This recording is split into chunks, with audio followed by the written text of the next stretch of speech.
नमो रिहंताणं नमो सिद्धाणं नमो आयरियाणं नमो उवज्झायां नमो लोये सव्वसाहुणम् तीन भुवन में राग विज्ञानता शिव स्वरूप शिव का नमः योग समाधि के। पंडित दौलतराम जी कृत छह ढाला की छठी ढाल में हम सम्यक चारित्र का स्वरूप समझ रहे हैं। इसके अंतर्गत मुनिराज के 28 मूल गुणों में हम 7 शेष गुणों की चर्चा कर रहे थे। बराबर। अब इन 7 शेष गुणों में हमने कौन कौन से गुणों की चर्चा कर ली है। सबसे पहला अस्नान, फिर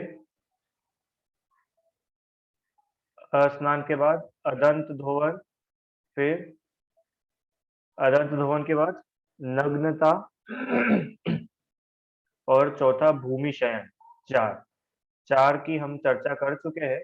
अब अपन आज से 5वें नंबर का जो शेष गुण है उसको पढ़ेंगे। छंद नंबर 6। ठीक है, सभी को दिख रहा है? ठीक है, चलो। एक बार दिन में ले आहार खड़े अलप निज पान में कच लोच कर तन डरत परिशह सो लगे निज ध्यान में हरि मित्र महल मसान कंचन काच निंदन तुतिकरण अरे घाव तारण असि प्रहार में सदा समता धरण। शुरू की 2 लाइन में जो है, दो भी नहीं, 1.5 लाइन में लगभग लगभग शेष 3 गुणों की चर्चा की है। अब कौन कौन से 3 गुण रह गए हैं वो यहाँ पर पहले बताया है। ठीक है, एक रोटेट हो गया ना। हाँ, चलो, कौन कौन से 3 गुण रह गए हैं कि एक तो है कि दिन में एक बार आहार लेते हैं। मुनिराज का ये मूल गुण है। क्या मूल गुण है? कि मुनिराज दिन में एक बार ही आहार लेते हैं। तो क्या एक बार आहार लेना इनके लिए कंपलसरी कह रहा हूँ कि नहीं? कंपलसरी नहीं है। नहीं इच्छा हो तो नहीं भी ले, पर अगर लेंगे तो एक ही बार लेंगे। ध्रुव, समझ में आया ना? अगर मुनिराज आहार लेंगे तो ऐसा नहीं है कि सुबह का नाश्ता, फिर दोपहर का खाना, फिर 4 बजे की चाय, फिर 6 बजे वापस से खाना, फिर रात में दूध पी के सो जाओ जैसा हम लोग करते हैं। ऐसा मुनिराज नहीं करते। दिन में सिर्फ एक बार आहार लेते हैं। ठीक है, वो भी कब? जब आहार लेने का विकल्प हो तब, और नहीं विकल्प हो तो नहीं भी ले। जरूरी नहीं कि मुनिराज का मूल गुण है कि दिन में एक बार आहार लेना है तो कंपल्सरी लेंगे ही। उनका विकल्प हो तो आहार ले, अन्यथा उपवास कर ले। मुनिराज उपवास भी कर लेते हैं। ठीक है, चलो। अब किस प्रकार से ये आहार लेते हैं तो वो तो हमने एषणा समिति में पहले पढ़ा। एषणा समिति में पढ़ा था ना हम, कि कैसे अंतराय को टाल करके अपने हाथ में मुनिराज शोध करके आहार लेते। वो सब तो बातों उसमें आ गई थी। रसना इंद्रिय विजय में हमने देखा था कैसे रसों को त्याग करके मुनिराज आहार लेते हैं। वो देख चुके थे, फिर भी अब यहाँ पर है तो उसको पढ़ते हैं कि सूर्योदय के 3 घड़ी पश्चात से सूर्योदय होने के 3 घड़ी पहले तक के समय में एक मुहूर्त, 2 मुहूर्त या 3 मुहूर्त काल में एक बार आहार ग्रहण करना, वह एक भक्त है। भक्त माने आहार। ठीक है, अब ये सब चीजें समझने की, थोड़ा सा इसके ऊपर समझते हैं। सूर्योदय के 3 घड़ी पश्चात, सूर्योदय सब लोग जानते हैं। ध्रुव, सूर्योदय किसको बोलते हैं? सनराइज, है ना? जिस समय सूरज उगता है, सूर्योदय। अब ये घड़ी क्या होता है? घड़ी मैंने पहले आपको बताया था, किसी को याद है क्या? घड़ी किसे कहते हैं? मतलब अब आप मत बोलना कि सर वो जो दीवार पर लगी है वो घड़ी। वो घड़ी नहीं, ये घड़ी मतलब कुछ टाइम, किसी टाइम को ये बता रहा है। बोलो, किसी को याद है? एक घड़ी में कितना समय होता है? चलो ऑप्शन दूं सरल करने के लिए। ऑप्शन 12 मिनट, पहला ऑप्शन 12 मिनट, दूसरा ऑप्शन 24 मिनट, तीसरा ऑप्शन 48 मिनट और चौथा ऑप्शन 60 मिनट। बोलो भैया, 1 2 3 4। 12, 24, 48, 60। 12, 24, 48, 60। क्या कहना है भैया, कितने लोगों का कहना है 12 मिनट्स, कि एक घड़ी मतलब 12 मिनट्स? कोई है? नहीं है। अच्छा, एक घड़ी मतलब 24 मिनट्स। 24 मिनट वाला कोई? दो लोग हैं। रिदम 24 मिनट्स एक घड़ी में? ठीक है। पीयूष जी का भी आई थिंक 24 मिनट्स ही होगा। चलो, तीसरा ऑप्शन 48 मिनट्स। एक घड़ी में 48 मिनट्स होते हैं। रीता आंटी एक, ध्रुव दो, सुहानी तीन। चलो, तीन लोग हैं लगभग लगभग आज, है ना? और चौथा ऑप्शन, एक घड़ी में 60 मिनट्स होते हैं। 60 मिनट वाला कोई है?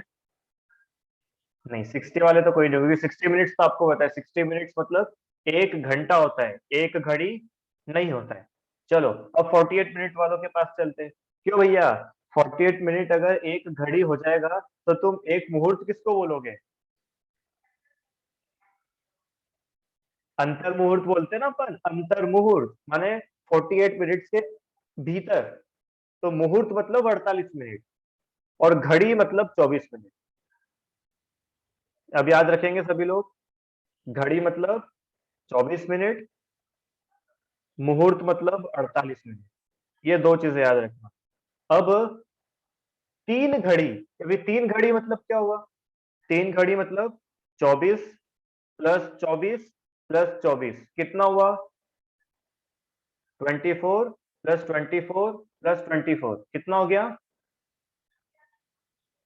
अरे इतना टाइम लगता है क्या? जोड़ो, जल्दी जोड़ो, चलो थोड़ा तुम्हारी मैथ्स की प्रैक्टिस भी करा दो क्लास में।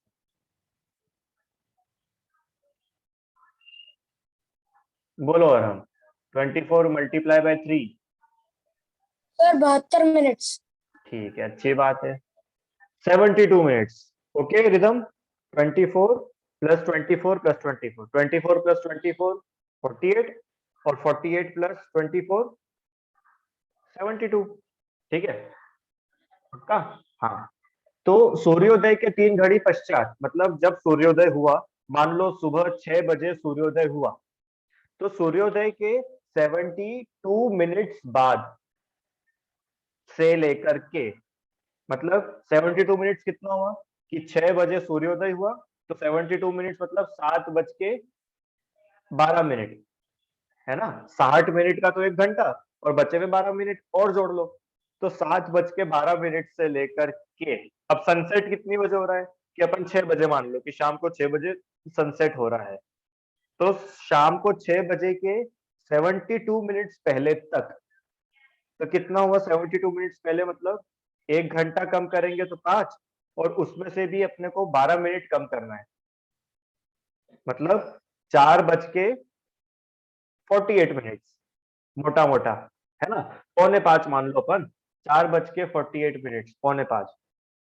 मतलब अगर 6 बजे सनराइज हो रहा है और 6 बजे सनसेट हो रहा है शाम को, तो मुनिराज कब आहार लेंगे? कि सुनो, सुबह 7 बज के 12 मिनट से लेकर के शाम को 4 बज के 48 मिनट तक, ये जो पूरा समय है ना, इस पूरे समय में मुनिराज आहार ले सकते हैं। इसके आगे पीछे नहीं लेंगे। सुहानी, कभी 4 बजे कोई मुनिराज आखिरी लेकर के आ जाए तो तुम पड़गान करोगी कि नहीं करोगी? हाँ? क्यों, महाराज जी तो सुबह 9 10 बजे आहार के लिए उठते हैं, बाकी का टाइम? कि देखो, अभी ये नई चीज सीखी आज हमने, कि मुनिराज पूरे दिन में इस समय तक आहार लेते हैं, ले सकते हैं। जनरली तो भैया जो श्रावक के भोजन का समय होता है, मुनिराज भी उसी समय जाते हैं। क्यों? क्योंकि वे अतिथि संविभाग व्रत होता है ना श्रावक का। तो जब मुनिराज भोजन के लिए कब जाएंगे? कि जब श्रावक के भोजन का समय होगा तभी तो उसके घर जाएंगे। ठीक है, तो इसलिए जनरली मुनिराज 10 बजे 11 बजे आहारचर्या के लिए निकलते हैं। पर कभी कुछ बिहार में हो, कोई गांव हो, है ना, कुछ ऐसी व्यवस्था हो बन जाए कि उनका आहार नहीं हो पाया, उस कंडीशन में शाम को सूर्यास्त के 72 मिनट्स पहले तक मुनिराज आहार कर सकते हैं। ये उनका मूल गुण है। दिन में एक बार, और वो एक बार कभी भी हो सकता है सुहानी, वो एक बार सुबह 7 बजे भी हो सकता है ना, सुबह 8 बजे भी हो सकता है, 9 बजे भी हो सकता है, 10 बजे भी हो सकता है, 2 बजे भी हो सकता है, 5 बजे भी हो सकता है। Depends on sunset and sunrise. Sunrise sunset कितनी बजे हो रहा है उस पर डिपेंड है। मतलब मैं बोल रहा हूँ कि पूरे दिन भर में हो सकता है वो, दिन भर में। अब ठीक है, अब उनका आहार कितने समय तक चलता है? क्यों, महाराज जी जैसे आहार के लिए गए तो कितने टाइम तक उनका आहार चल सकता है, तो उसका प्रमाण भी एक शास्त्र में दिया है। जैसे आप लोग खाना खाते हो ना रिदम, आपको खाना खाने में कितना टाइम लगता है? कि अगर टीवी देखते हुए खाते हैं तो कम से कम 1 घंटा, और टीवी देखते हुए नहीं खाते तो 15 मिनट। क्यों, आधी घंटा कितनी देर लगती है? 30 मिनट्स एवरेज। ध्रुव भैया, बिना मोबाइल टीवी के भोजन करा कभी? कैसा लगता है? अच्छा लगता है? कितने 10 मिनट में कर लेते हो तुम? अच्छा, बाकी लोगों का क्या कहना है? अरहम 10 मिनट्स हो जाता है भोजन। सुहानी, कितना टाइम लगता है? 20 मिनट्स। अच्छा, ठीक है, अब जिसको जैसा लगता है समय। बाकी भैया खूब चबा चबा के करा करो भोजन। कोई रेस नहीं लग रही यहाँ पे कि 10 मिनट वाले को प्राइज मिलेगा और 5 मिनट वाले को बड़ा प्राइज मिलेगा। खूब चबा के अच्छे से खाया करो। चलो, तो दिन में एक बार मुनिराज आहार लेते हैं, पर उनका आहार कितने समय का होता है? कि 1 मुहूर्त, 2 मुहूर्त या 3 मुहूर्त। मतलब जघन्य 1 मुहूर्त, विद इन 48 मिनट्स उनका आहार हो जाए, या हो सकता है 2 मुहूर्त तक उनका भोजन चले, या 3 मुहूर्त काल तक भी उनका भोजन चल सकता है। अभी 3 मुहूर्त मतलब 48 मल्टीप्लाई बाय 3, तो कितना हो जाएगा?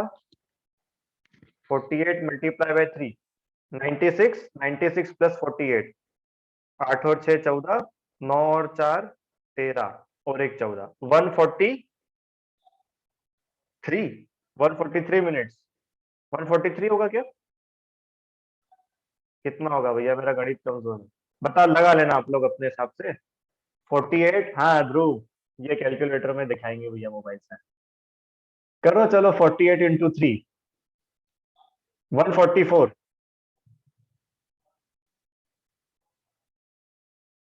144, ठीक है, अच्छी बात है। 144 मिनट्स, तो 144 मिनट्स मतलब कितने घंटा हो गया? 120 मिनट के तो 2 घंटे, और प्लस 24 मिनट, मतलब मुनिराज का लगभग लगभग 2.5 घंटे तक भी आहार चल सकता है। रिदम, 2.5 घंटा तक भी मुनिराज आहार ले सकते हैं, ये उनके लिए प्रमाण दिया है। अगर मुनिराज आहार कर रहे हैं तो वो 48 मिनट्स या 2.5 घंटा। अब 2.5 घंटा में आपको एक अप्रोक्स बता रहा हूँ, नहीं तो वो 2 घंटे 24 मिनट है ना। अब भी बोलने के लिए 2.5 घंटा है, तो 2.5 घंटे तक भी मुनिराज का आहार कंटिन्यू चल सकता है। अब वो किस केस में चलेगा, कि वो कोई एक्सेप्शन होगा तो ही चलेगा, तो 2.5 घंटे तक तो कोई भोजन चलता नहीं है जनरल, अभी के टर्म्स में। अब कभी कोई मुनिराज की तबीयत खराब हो, स्वास्थ्य ठीक ना हो, वे बराबर खड़े नहीं रह पाते हो, कमजोरी बहुत हो, धीरे धीरे आहार लेते हो, तो हो सकता है उनको 1 घंटा लग जाए, 1.25 घंटा भी लग जाए। नहीं तो जनरली मुनिराज का आहार 50 मिनट्स टू 1 आवर में हो जाता है। 1.25 घंटे भी लग गया मान लो, तो इतना समय उनको लग सकता है। तो आहार कराते कराते ऐसा मत सोचना रिदम, अरहम, क्या, कि महाराज जी का आहार कब हो और कब मैं बैठूं। अगर दाता आहार देने वाले का ऐसा भाव है तो वो पाप का बंद कर रहा है, पुण्य नहीं बांध रहा। आप मुनिराज को अंतराय बांध रहे हो, मुनिराज के बारे में अंतराय सोच रहे हो कि मुनिराज का आहार जल्दी से हो और मैं फटाफट खाने बैठू। क्यों? क्योंकि मुझे भूख लग रही है, सुबह से कुछ नहीं खाया।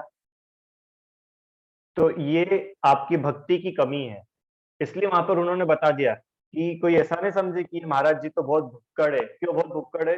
कब से खाए जा रहे खाए जा रहे। अरे भैया 2.5 घंटे तक मुनिराज खा सकते हैं। ठीक है ध्रुव, ये अब आगम में प्रमाण है इतना, तो 2.5 घंटे तक सब्र रखना थोड़ा।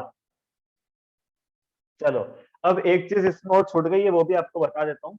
मुनिराज के आहार का प्रमाण, एक तो ये बताया कि कितनी बार आहार लेते हैं, कितने टाइम तक आहार ले सकते हैं। अब एक और चीज कि आहार में वो कितनी चीजें, कितनी क्वांटिटी ले सकते हैं, उसका भी प्रमाण शास्त्र में दिया है। ध्रुव, तुम कितना भोजन कर सकते हो? अब एक बार में खाने देखो, एक बार दिन में ले आहार। अब आज आहार हो गया अरहम, अब अगला आहार कब होगा? अगला आहार कब होगा? 24 घंटे बाद अगले दिन होगा। वो भी कंफर्म नहीं है, हो भी जाए या ना भी हो, अंतराय आ जाए, आखिरी नहीं मिले, कुछ भी हो सकता है। तो अब दिन में एक बार आहार लेना है, तो बताओ तुम कितना खाओगे? अरहम, 4 रोटी, 5 रोटी, 5 रोटी और 4 रसगुल्ले और 5 गुलाब जामुन और 3 कचौरी और इमरती और रसमलाई और आपको जो बनाना है सर सब बना लो, हम तो सब खा लेंगे। क्यों? क्योंकि अब पूरे 24 घंटे तक कुछ भी खाने को नहीं मिलेगा। क्यों ध्रुव, ऐसा करते हैं ना अपन। तो मुनिराज, अब ये सुनो, अभी मैं एक और अच्छी काम की चीज बता रहा हूँ। अब मैंने आपको ऐसा बोला तो अपने को हंसी आ गई। क्यों हंसी आ गई? अपन कोई भुक्कड़ है क्या? क्यों सुहानी, अपन कोई भुक्कड़ है क्या जितनी सारी चीजें खाएंगे? हम तो सर थोड़ा सा खाते हैं। तो सुनो, कभी कोई मुनिराज अगर इतना सारा भोजन करे तो आप उनको भुक्कड़ समझोगे क्या? ये मेरा प्रश्न है। अब उसमें आगम में प्रमाण दिया है कि मुनिराज कितना भोजन कर सकते हैं, कितना भोजन करते हैं, बताओ आपको। 32 ग्रास। कितना भोजन करते हैं? 32 ग्रास, 32 ग्रास। अब आप बोलोगे तो 32 ग्रास तो बहुत सिंपल है। 1 ग्रास, 2 ग्रास, 3, 4, 10, 20, 30, 31, 32 हो गया। पर हमने तो देखा है महाराज जी ने तो बहुत बार लिया था, 32 टाइम से भी ज्यादा ले लिया था उन्होंने। क्यों आराम? तो अब वो बताते हैं कि 32 ग्रास मतलब कितनी क्वांटिटी। ये मैंने शायद पहले भी आपको बताया है। 1 ग्रास, ये ग्रास भी एक यूनिट है। 32 ग्रास, तो 1 ग्रास की क्वांटिटी कितनी रिदम? 1 ग्रास की क्वांटिटी 1000 चावल के दाने। कितने चावल के दाने? 1000 दाने चावल के। अब आप लोगों के लिए एक्टिविटी, कल संडे है ना, कल दिन भर यही करना। सबके घर में चावल तो होंगे ही, है ना। और हम क्या करना है कल सुबह से तुमको? बढ़िया नहा धोकर मंदिर जाना, अभिषेक पूजा करना, फिर घर आकर के एक ही काम है तुम्हारे पास, शाम की क्लास तक क्या काम है? चावल काउंट करना है कि 1000 चावल के दाने कितने होंगे। आपके लिए थोड़ा शॉर्ट करूं क्या? थोड़ा शॉर्ट करते हैं। 1000 चावल के दाने मत गिनना, एक कटोरी में चावल के दाने भरना, और एक कटोरी के तो गिन सकते हो, ओनली 1 कटोरी, है ना। अब एक कटोरी चावल के दाने कितने होते हैं बस उतने गिन लेना। तो अपन कैलकुलेट कर लेंगे कि 1000 दाने में कितना किलो चावल आएगा। अभी 1000 दाने की बात हुई है, ऐसे मुनिराज कितना आहार ले सकते हैं मैक्सिमम? 32 ग्रास, मतलब 32,000 चावल के दाने बराबर आहार मुनिराज एक बार में ले सकते हैं, अगर लेना चाहे तो। ये सब आगम के प्रमाण है उत्कृष्ट, कि उत्कृष्ट अगर मुनिराज आहार ले तो इतना तक लेते हैं, ले सकते हैं। ठीक है। अब कोई मुनिराज कभी आपके घर आहार के लिए आए, आपके सौभाग्य से, और कभी वो भोजन अधिक करे आपकी डाइट के हिसाब से, तो आप क्या, ऐसा मत समझना कि ये महाराज जी बहुत भुक्कड़ है, ये महाराज जी को तो पता नहीं आज ही लगता है अच्छा खाने को मिला इसलिए सारा खाना खा गए। अरे भूल करके भी ऐसा विचार अपने मन में नहीं लाना। इसलिए अपने को शास्त्र आगम पढ़ने की आवश्यकता है, क्योंकि आगम के हिसाब से तो मुनिराज ने कुछ भी गलत नहीं करा है। अगर उन्होंने 15,000 चावल के दाने बराबर भी भोजन करा तो भी उन्होंने कुछ भी गलत नहीं करा, आगम की सीमा में है। हाँ, अगर 32,000 चावल के दाने से अधिक भोजन अगर वो हो कर रहे हैं तो वो आगम की सीमा के बाहर है, ऐसा समझना। ठीक है।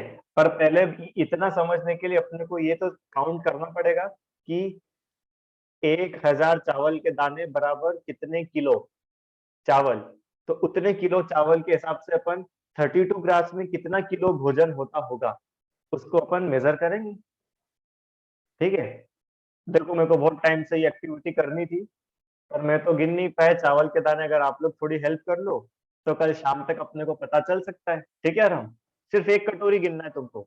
एक कटोरी में मान लो अगर 500 दाने हैं तो अपन 2 कटोरी के 1000 दाने मान लेंगे, है ना, अप्रोक्स तो पता चलेगा ना कोई फिगर। चलो, तो ये इतनी सारी बातें मेरे को आपको इसमें बतानी थी, दिन में एक बार आहार मुनिराज का कैसा होता है। अगला, एक बार दिन में ले आहार खड़े अलप निज पान में, खड़े खड़े अपने हाथ में अल्प आहार लेते हैं। अब ये थोड़ा कॉन्ट्राडिक्शन हो गया कि अभी तक तो सर आप बोल रहे थे इतना सारा ले सकते हैं और फिर अभी बोल रहे हो अल्प आहार लेते हैं, कि रुको समझते हैं। सबसे पहले तो खड़े खड़े आहार लेते हैं, ये खड़े खड़े अपने हाथ में आहार लेना, ये उनका छठा गुण है। पांचवा तो था दिन में एक बार आहार, अब वो दिन में एक बार आहार भी कैसे, बैठ करके पात्र में लेंगे क्या, नहीं, खड़े खड़े दिन में एक बार खड़े खड़े अपने हाथ में, निज पान, पान मतलब हाथ, निज हाथ खुद के हाथ से आहार लेते हैं, ये मुनिराज का मूल गुण है। अगर मुनिराज खड़े खड़े आहार लेने में समर्थ नहीं हो तो वे संलेखना ले लेते हैं। क्यों? क्योंकि अब उनका मूल गुण ही नहीं पल रहा है। इसका मतलब उनका शरीर अब साथ नहीं दे रहा, शरीर शिथिल हो गया है। नाउ ही इज टुवर्ड्स संलेखना, समाधि।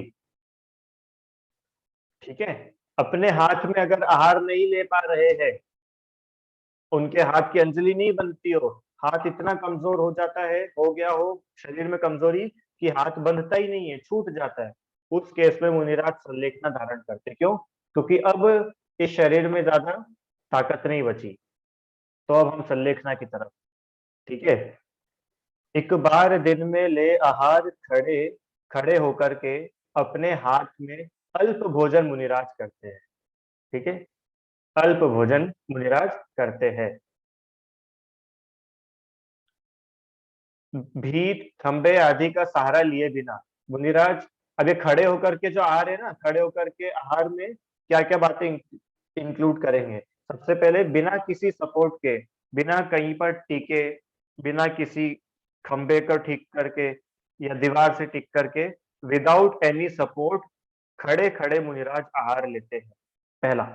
दूसरा, एक पैर से दूसरे पैर का 4 अंगुल दूरी रखकर, 4 अंगुल मतलब ये एक, ये दो, ये तीन, ये चार, मतलब दोनों पैर के बीच में लगभग इतना डिस्टेंस उनके होता है। ठीक है, तीनों भूमियों की शुद्धि होने पर, अभी तीनों भूमि कौन सी है ये मुझे देखना पड़ेगा। और चौथा क्या है, अपने हाथों की अंजुली रूप पात्र में वे आहार लेते हैं, अपने हाथों में ही मुनिराज आहार लेते हैं, खड़े खड़े एक ही स्थान पर खड़े खड़े आहार लेते हैं।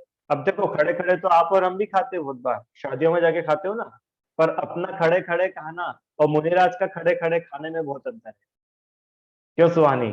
हम कैसे खाते हैं कि इस काउंटर से सूप उठाया और सूप पीते पीते कहाँ तक चले गए, स्वीट कॉर्न तक चले गए, स्वीट कॉर्न खाते खाते कहाँ तक चले गए, पानी पताशे तक चले गए।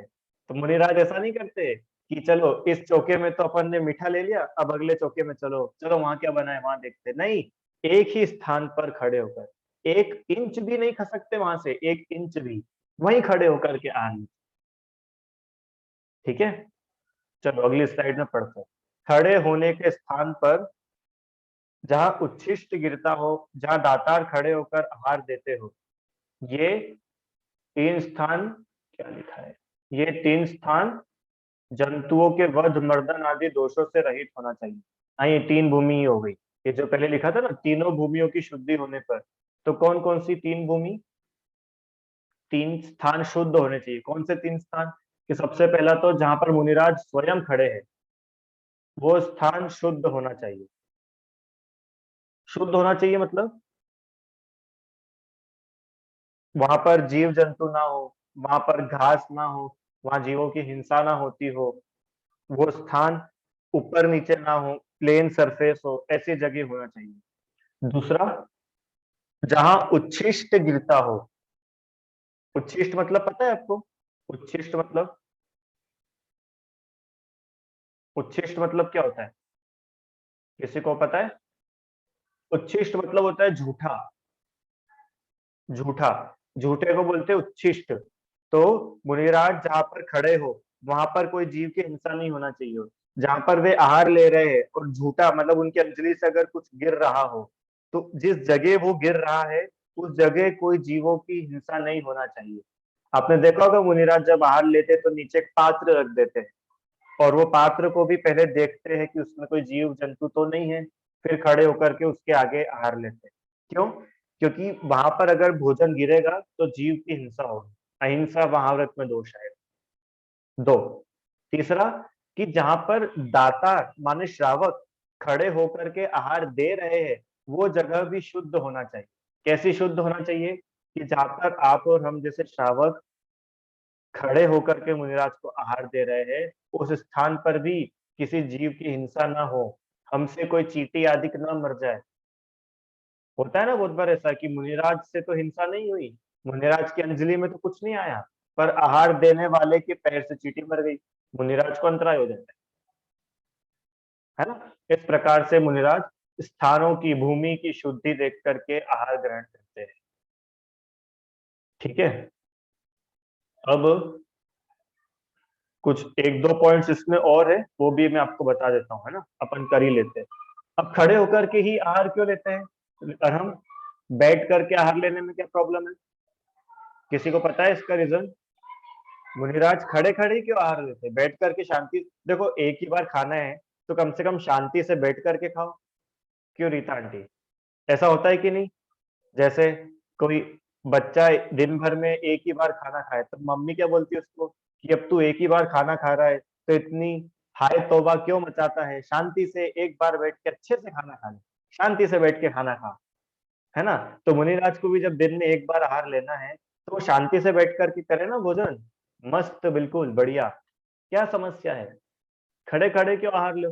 देखो, इसमें देखो महाराज जी अगर बैठेंगे तो अपन लोग भी शांति से बैठ के आहार देंगे, अपने भी पैर नहीं दुखेंगे। और महाराज जी खड़े खड़े आहार लेंगे तो अपने को भी खड़े रहना पड़ेगा, अपने पैर दुखेंगे, क्यों ध्रुव? तो इससे तो अच्छा है कि महाराज जी बैठ करके आहार ले रहे, अपनी भी थकान थोड़ी कम हो जाएगी। क्या कहना है आप लोगों का? रिदम भाई, कुछ कहना है? नहीं पता? बोलो आराम। और भैया अगर वो बैठ के आराम से खाएंगे तो वो ज्यादा भी खा सकते हैं, इनसे उनको प्रमाद आएगा और फिर उनको सामायिक या फिर जो आत्म ध्यान करते हैं उसमें बाधा आएगी। बहुत अच्छे। देखो वो छंद पढ़ो, छंद में क्या लिखा है? एक बार दिन में ले आहार खड़े, माने खड़े होकर के अपने हाथ में, और कितना? अल्प, अल्प, अल्प माने अल्प आहार। देखो लिखा है ना, वितरागी मुनि दिन में एक बार खड़े खड़े अपने हाथ में रखकर थोड़ा आहार लेते हैं। अब आप बोलोगे कि सर वो 32,000 चावल के दाने थोड़ा ही है क्या? कि हाँ थोड़ा ही है, वो उत्कृष्ट बताया है। उस समय शरीर भी तो बड़े होते थे। आप ये बताओ, आदिनाथ भगवान की ऊंचाई कितनी थी? 500 धनुष। तो 500 धनुष जिसकी ऊंचाई हो, जिसका शरीर इतना बड़ा हो, तो उसको 32,000 चावल के दाने का भोजन लगेगा कि नहीं लगेगा? शरीर की ऊंचाई पे भी डिपेंड करता है। तो वो तो मैक्सिमम बताया है। और न्यू जनरल टर्म में बात करें तो कितना आहार लेते हैं मुनिराज? कि थोड़ा ही आहार लेते हैं, भर पेट भोजन कभी नहीं करते। सुहानी, मुनिराज भर पेट भोजन कभी नहीं करते, है ना। थोड़ा ही आहार। अच्छा, बैठ करके भोजन करेंगे तो नेचुरली ज्यादा ही खाने में आएगा। क्यों? क्योंकि आप बैठे हो, बढ़िया, सब फ्री है तो ज्यादा ही खाने में आएगा। और खड़े खड़े भोजन करेंगे तो ज्यादा खाने में नहीं आएगा, आप कम ही खाओगे। ठीक है। और देखो खड़े होकर के भोजन कर रहे हैं, ये भी बताता है कि उनको भोजन की आसक्ति कितनी कम है। हाँ, कि बैठ करके थाली लगा करके भोजन करे तो मालूम पड़ता है कि राग अधिक है, हमको ये भी दे दो, ये भी दे दो, ये भी दे दो। पर अब अपने हाथ में भोजन कर रहे तो कितना भोजन लेंगे? कि जितना हाथ में उतना ही लेंगे।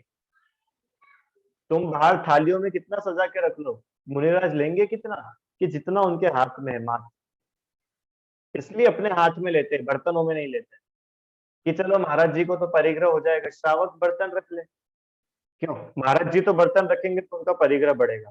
तो अपन ऐसा कुछ प्लान करते हैं कि महाराज जी को बर्तन नहीं रखना पड़े, हम खुद अपने घर के नए बर्तनों में, जो स्पेशल ओनली फॉर महाराज जी, वो वाले बर्तन में आहार कराए। तो कि ये भी संभव नहीं है। क्यों संभव नहीं है, कि इसमें परस्पर में कंपटीशन होगी। मेरे घर पे आहार हुआ तो मैंने स्टील के बर्तनों में खाना खिलाया, अरम भैया के घर में आहार हुआ, इन्होंने चांदी के बर्तनों में खिलाया, और ध्रुव भैया ने तो और गजब करा, इन्होंने सोने के बर्तनों में खिलाया। अब क्या होगा, कि मुझे उन दोनों से जलन होने लगेगी। समझे, ये बर्तनों के में आहार करने कराने से आपस में द्वेष बढ़ेगा, मान कषाय बढ़ेगी, और पुण्य तो छोड़ो, धर्म तो छोड़ो, पाप होगा। इसलिए मुनिराज कप वह पात्र में भोजन नहीं करते। और थोड़ा भोजन क्यों करते, उसका हमने बता ही दिया। थोड़ा भोजन क्यों करते हैं, क्योंकि अधिक भोजन जो है उनके स्वास्थ्य के लिए अच्छा नहीं है। पहली बात, उनके क्या, किसी के भी स्वास्थ्य के लिए अच्छा नहीं है। कम भोजन करना इज गुड फॉर हेल्थ, ज्यादा भोजन करना is not good for health. और ज्यादा भोजन करेंगे तो नींद आएगी, प्रमाद आएगा, आलस आएगा, सामायिक में बाधा होगी, आत्म ध्यान में बाधा होगी। ठीक है, इस प्रकार से विचार करना। चलो अगला, अंतिम, मुनिराज केशलोच करते हैं। यह उनका 7वां शेष गुण है। मुनिराज केशलोच करते हैं। मुनिराज अपने माथे और दाढ़ी मूछ के केशों को अपने या दूसरे के हाथ से ही उपाड़ते हैं, या तो स्वयं अपने हाथ से या किसी अन्य के हेल्प से उसको निकालते हैं। ये उनका केशलोच नाम का मूल गुण है। अब क्या लिखा है, यदि केशों का लोंचन न किया जाए, उन्हें बढ़ाई दिया जाए तो क्या हानि है। ऐसा होता है ना, जगत में बहुत सारे बाबा, साधु बाबा होते हैं ना, नागा बाबा, वो लोग अपने कभी बाल काटते नहीं है। आपने देखोगे उनकी जटाएं बन जाती, इतनी बड़ी जटा हो जाती है, दाढ़ी उनकी इतनी बड़ी हो जाती है। तो ऐसे करे तो क्या समस्या है, केशलोच में तो कितने शरीर को दुखेगा, है ना? तो बाल बढ़ने देने में क्या समस्या है। तो उन्होंने बोला कि बालों के बढ़ने में उनमें सम्मूर्छन जीवों का उत्पन्न होना संभव है। सम्मूर्छन जीव मतलब बालों में जीव उत्पन्न हो जाते हैं। आप लोगों के बालों में हुए कि नहीं कभी जीव उत्पन्न, हो जाते हैं ना। अरे डैंड्रफ हो जाता है, फिर खुजाल चलती है, और क्या होता है उसको क्या बोलते हैं, जुए हो जाती है।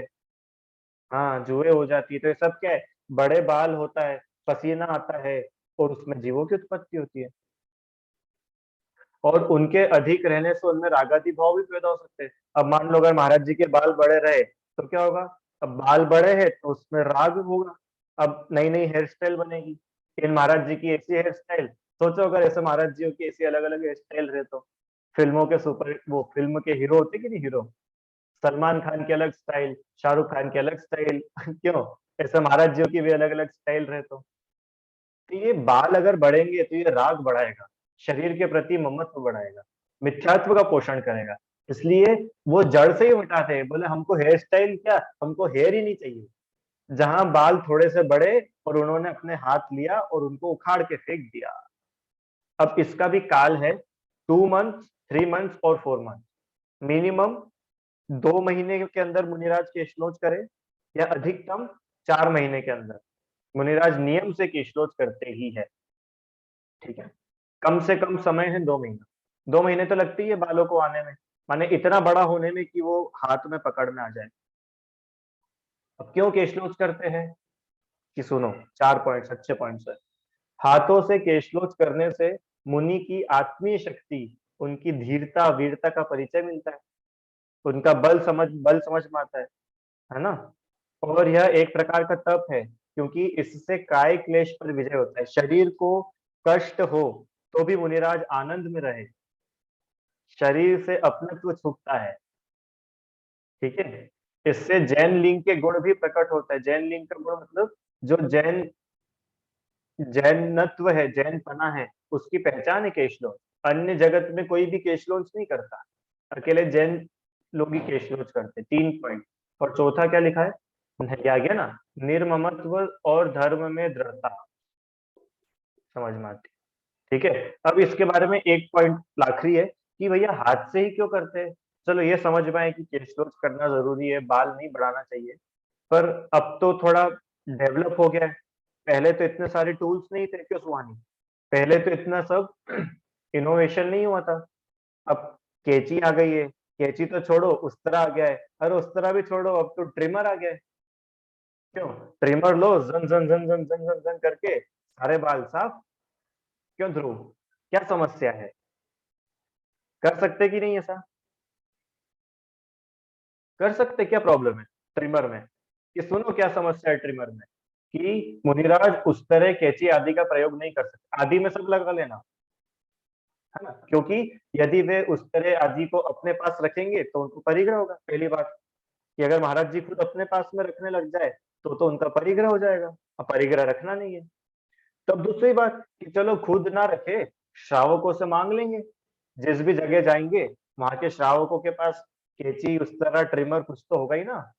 कि सुनो, वे किसी से मांग कर उनका उपयोग करेंगे तो उनको याचना और दीनता का दोष आएगा। ये दोष है, किसी से मांगना, किसी के आगे हाथ फैलाना, ये कोई बड़प्पन नहीं है, ये दोष है। ठीक है, और तीसरी बात, चलो मुनिराज ने मांग भी लिया और उनके मांगने पर भी कोई उनको नहीं दे, उनका तिरस्कार कर दे, तो इसमें उनका तिरस्कार संभव है, उनकी इंसल्ट है। क्यों हम, तुम मुझसे कुछ मांगो, पहली बात तो मांगना अच्छी बात नहीं है, फिर भी अब परिस्थिति ऐसी है कि तुम मुझसे कुछ मांग रहे हो और मैंने बोल दिया अरे जाओ, मुझे तो कुछ नहीं देना तुमको, जब देखो तब मांगते रहते हो, मांगते रहते हो। तो बताओ, इसमें तुम्हारी इंसल्ट होगी कि नहीं होगी। और ये तुम्हारी अकेले की इंसल्ट नहीं है, किसी एक मुनिराज की इंसल्ट नहीं है, जगत के जितने मुनि हैं सबकी इंसल्ट है। आए बड़े जैन मुनि, जब देखो जब मांगते रहते हैं, कोई मत दो इन लोगों को, मतलब पूरे 3 कम 9 कोटि मुनिराजों की इंसल्ट है। इसलिए मुनिराज कभी मांगते नहीं है, याचना नहीं करते। याचना परिचय, उनका भी 22 परीक्षा आएंगी, ये देखो केशलोच का काल 2 महीने 3 महीने 4 महीने। अब ये परिचय परिचय अपन कल की क्लास में पढ़ेंगे, अगली क्लास में, अच्छा टॉपिक है, थोड़ा इसको डिटेल में टच करने की कोशिश करेंगे। तो अभी अपन ने 7 गुणों के साथ में पूरा 28 मूल गुण पढ़ लिए। एक बार दिन में ले आहार, खड़े, अलप निज पान में, और केशलोच करत, बस केशलोच करत, यहाँ तक आ गया 28 मूल गुण। अब न डरत परिचय, परिचयों से डरते नहीं है, ये अब अगली टॉपिक है, इसको अपन अगली क्लास में देखेंगे। ठीक है, टाइम हो गया है, आपका प्रश्न ध्रुव आप मुझे भेज देना, अपन उसको बाद में डिस्कस कर लेंगे। जिनवाणी स्तुति। हे जिनवाणी भारती तो ही जपो दिन रैन, जो तेरी शरणा गहे सो पावे सुख चैन। जा वाणी के ज्ञान से सूझे लोकालोक, सो वाणी मस्तक नमो सदा देत तिहु ढोक।